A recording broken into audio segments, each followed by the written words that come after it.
అయితే మనం చూసినట్లయితే అన్స్టాపుల్ షో ఏర్పాటు చేసిన తర్వాత ఫస్ట్ ఎపిసోడ్కు ఆ రోజు మోహన్ బాబు ఫ్యామిలీని పిలిచారు. అప్పుడు మా ఎన్నికలు జరుగున్నాయి.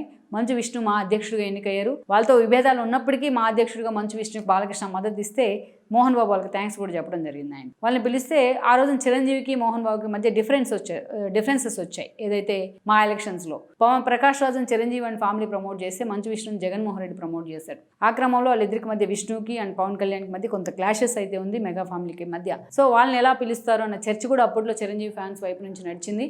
అల్లు అరవింద్కి తెలిసే మంచు ఫ్యామిలీని ఆహ్వానించారు. ఆ షోకనే చర్చ కూడా జరిగింది. ఇక అది మాత్రం ఆ గ్యాప్ అయితే అలాగే కంటిన్యూ అవుతూ వచ్చింది. బన్నీ ఎపిసోడ్ వర్సెస్ మెగా ఎపిసోడ్లో కూడా అది కూడా ఒక కారణం అని అనుకోవాలి. అక్కడి నుంచి మనం చూసినట్లయితే బాలకృష్ణ ఈవెంట్కి అనేక సార్లు బన్నీ గెస్ట్గా హాజరై ఉన్నారు. ఆహా తరపున వచ్చే షోస్కి కూడా వాళ్ళు ప్రొడ్యూసర్గా ప్రొడ్యూసర్గా తేజస్విని వ్యవహరిస్తూ వచ్చారు. ఇక అలా గెస్ట్ల విషయంలో కూడా పవన్ కళ్యాణ్ పిలవడం దగ్గర నుంచి అనేక సార్లు అనేక రకాలుగా ఆ షో సక్సెస్ బాట అయితే పట్టింది.